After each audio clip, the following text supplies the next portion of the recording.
we like our employees to be connected.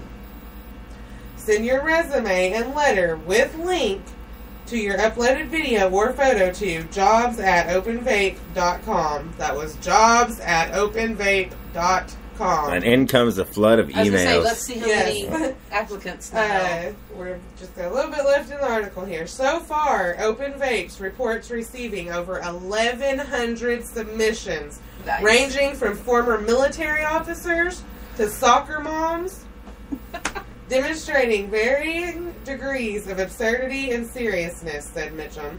The top 20 applicants will be flown to Denver for a series of interviews, which will likely involve smoking a lot of weed and reporting on the experience, especially during the final phase of the interview. Mitchum adds that applicants need not worry about submitting to a drug test. You're going to have 21 people, all right? Because I don't care if I don't make it to the top 20. I'm going to be there to smoke all that weed. I'm gonna carpool out there, I think. 23. Hey, maybe we should go out there We'll just as show a up. service to our 421 listeners. We should cover it. And do a report. Yeah, we need to cover this, guys. Hey. Yes, that would be like dream job. Who wouldn't want the to? company one more time? Open Vape, and it's O.PEN Vape.com. Openvape.com. Yeah, .com. Jobs@openvape.com. Yep, jobs@openvape.com. Open Vape, guys, if you're listening, we are more than well. Now the website is actually Open this. Vape, which is just O.PEN, but I guess the company itself, like their logo and stuff, is O.PEN Vape. Well, I love vaping, so. Yes. So. I love vaping weed and marijuana wax and BHO. One more time. For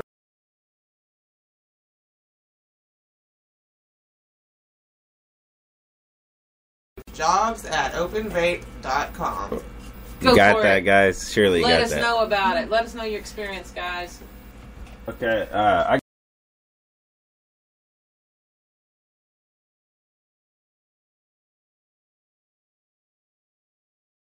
over something like, oh, what's the pros and cons of that? What's the pros and cons of ibuprofen? You know, oh, it stops your headache, but it hurts your liver in the long run. Okay. It's killing your liver. This is what people say the cons are on marijuana, but these are unproven. Actually, quite the opposite has been proven. So, here we go. Marijuana is addicted. Addicted. And marijuana is addicted to marijuana. No. Marijuana is addictive. You know, it's pretty much like anything, though. You could get addicted to eating potato chips. You get addicted to eating brownies, especially if they're weed brownies. Yep, you could get addicted to going to Mickey D's. How about coffee? Coffee's a drug. Everybody, I'm addicted to coffee. Hey, let's be honest. I'm an addict. I read a study the other day where chocolate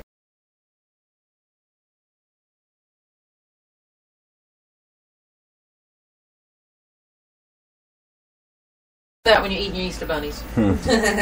Okay, number 2.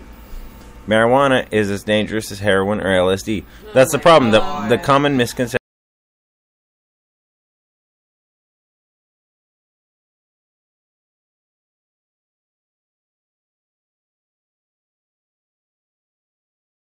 Figure out, you know, for people to be like, hey, this ain't bad, and then somebody be like, dude, you saw that movie? That's dumb as shit.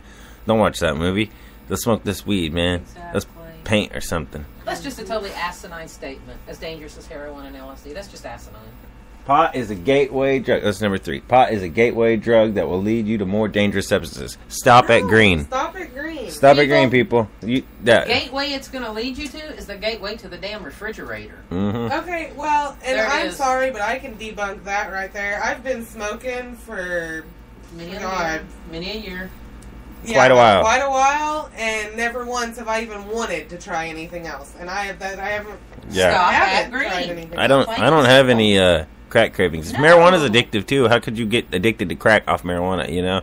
If you're so addicted to marijuana, you wouldn't be worried about crack or meth or anything else. Blue tabs or Xanax. Some people are just have an addictive personality. Some people can't say no to drink. Some people can't say no to... Some people can't say no to a Coca-Cola. Yeah, cookies. A Mountain Dew. I had to stop myself with 2 cookies earlier. That's right. Okay, number 4. You smoke marijuana like tobacco, so it must be just as bad for you. No. Cigarettes lead to nearly 500,000 American deaths each year, so it might seem natural to assume that marijuana smoke drawn into the lungs in the same fashion would also do some serious physiological harm. But science hasn't borne out this hypothesis. Studies have found that cannabis and tobacco smoke contain some of the same carcinogens, but cigarettes, which contain nicotine, cause significantly more harm than marijuana, which contains cannabinoids. Cannabinoids is a cool ass word too. Okay, do you remember a couple of weeks ago I did a report on lung cancer and marijuana? Yeah. And they have actually proven, and this was, I'm trying to remember where the study was from. It was a very prestigious school. Anyhow, the study has proven that not only does marijuana not cause lung cancer, it can actually, the actual THC oils that get in, they can actually be a protective. Yeah, it's like a protective coating. Yeah. Protective coating for your lungs. It's like that spick and span. When you spray the pan down, marijuana is like lung spick and span. Spick and span? You're talking about cooking spray? Yeah. Spick and span is To a make it not stick. Oh yeah. Not spick and span. I'm talking about the spray butter. When you put the spray butter on, don't put spick and span in your pan. That's bad. That's a bad idea. That's not marijuana. Did not lead me to that idea.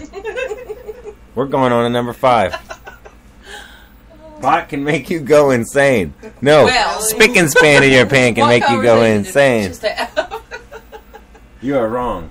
In Reefer Madness, teens are driven to murder, sexual assault, and instantly after indulging in pot. TV host Nancy Grace still thinks marijuana users shoot each other, stab each other, strangle each other, and kill whole families, and that such behavior is all pot's fault. No, those are the Hills Have Eyes people, okay, that do that type of shit. I'm going to call bullshit on them. Just because they got some weed don't mean the weed made them do it. Yeah. A lot of people got weed. Doctors got weed. Doctors aren't shooting people. I mean, I guess some of them, but teachers, not all of them. bankers, people everyone. Soccer moms, apparently. Soccer moms, yeah, according to that, soccer moms. Okay, here we go. Marijuana leads to criminal behavior. Really? No. No. Honey Blunt, are you a criminal? No. I've actually never once been to jail. I don't want to go steal nothing. That sounds like a lot of fucking effort. Okay? I want to be high and relax if I'm high. Marijuana has never made me want to go out and steal. Like, that is not a inspirational thought that comes from marijuana. It doesn't even enter the... Stealing is not part of the creative part of the brain anyway, so there you go. Number 7. It makes you lazy and unsuccessful. What about Steve Jobs? Let me quote again. Teachers, bankers, lawyers, doctors, all walks of life use marijuana. Yeah, what about all the presidents? 50 of the most successful people in the world have used pot. Exactly. So, John Obama. Stewart. Yep, John Stewart. George Soros. Yeah, billionaire George Soros. Come on. Everybody. I don't think that's lazy or unproductive. Here we go. Here's a good one. Number 8. Legalization will cause mass zombification. You smoke weed, you're going to turn into a mindless zombie and you're going to eat brains. Apparently you'll have the munchies so bad you're going to eat brains. Maybe those little like gummy worm brains that you get in the bag. Those would be cool. I'm picking a bag of nacho cheese Doritos over a brain any day of the week. Oh yeah, we're hitting Taco Bell. Taco Bell. It's time for 4th meal, bitch. Exactly. Okay, number 9. I tried it once and didn't like it. You don't know your ass from your elbow. So you don't like marijuana. Or you tried it once but didn't inhale. Well, you still don't get to be president. Or maybe you smoked a lot of pot a while ago, but now you can't get off the couch. Wait, is this the same one? While you're high. So you don't anymore. That's fine. The drug affects people differently. That's it. That's right. Different shit affects people differently. Like, people can't drink milk. Some people can't drink milk. It makes their guts hurt. Some people can't smoke weed. It makes them cough too much or whatever.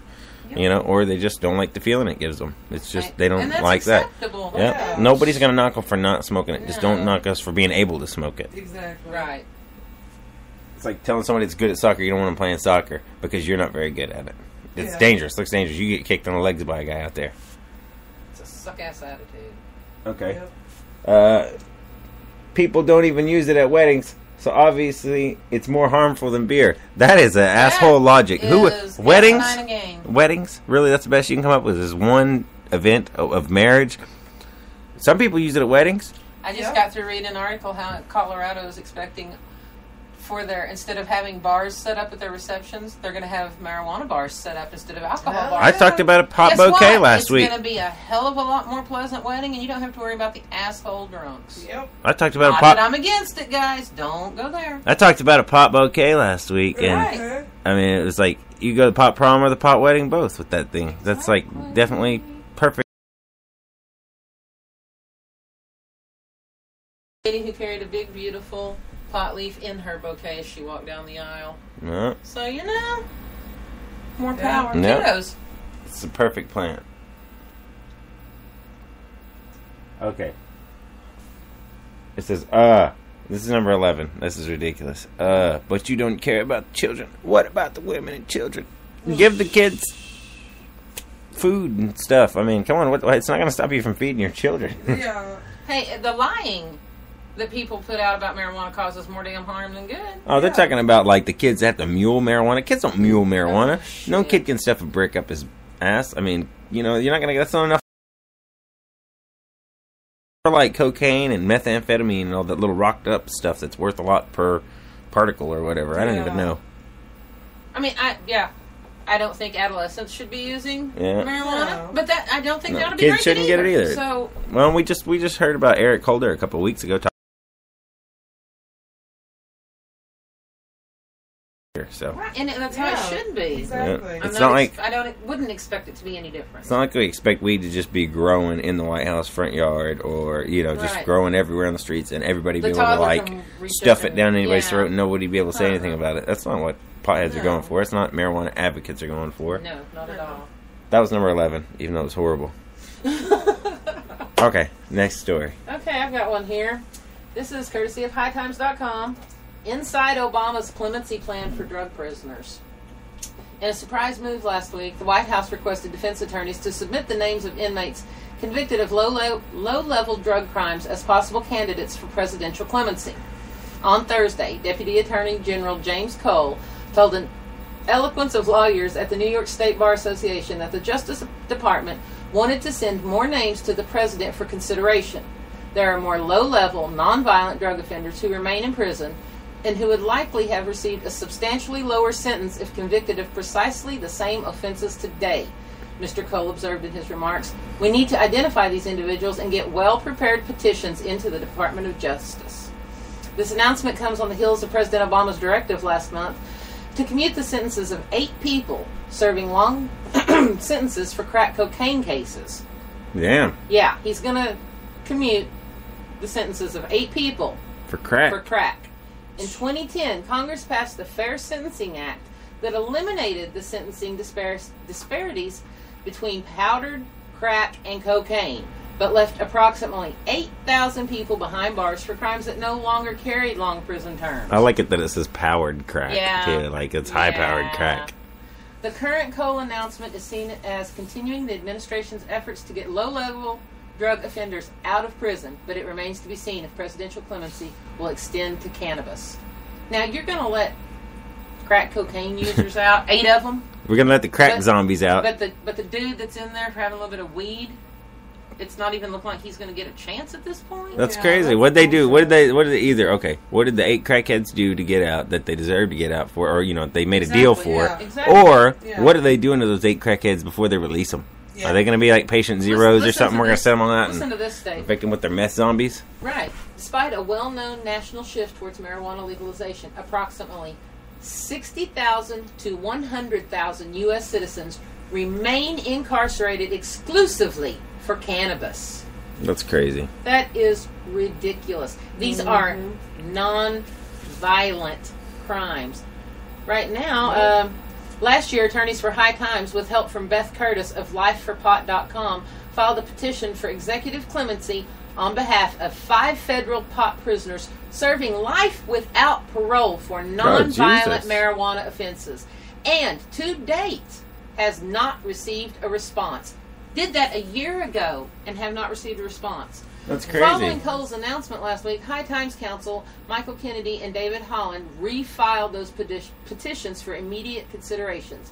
There are 5 people serving life without parole for a non-violent marijuana offense. Yeah, why do they deserve to But lose 8 their life crackheads are over? getting clemency? Yeah, Yeah. they deserve to lose their life over either selling it or smoking it, one or the my other. God. Like, even if they were selling a lot of it, it's not like it went out and killed people. It's not like crack. At all. Science has proved that. You think, okay, as soon as there was a scientific fact about it that came out, the court would have to read aside on these things. Even though it was against the law, they'd have to say, hey, you know what, it was against the law, but it shouldn't have been. Here's a scientific fact that says it doesn't hurt people that way. So Exactly. we need to retract what the law was at that So this is time. what's going on, people. Yeah, it's just, Putting that's, crackheads out, but leaving. yeah, leaving good people in there that, okay, man, maybe they were selling weed and that was against the law, but it's not violent. They didn't kill anybody. They don't deserve to Right. lose their life. And it's That's Damn death sure not penalty. worse I mean, than crack. life sentence is pretty much a death penalty in Right. prison. 20 years or something, right? 25 Right. years. Oh.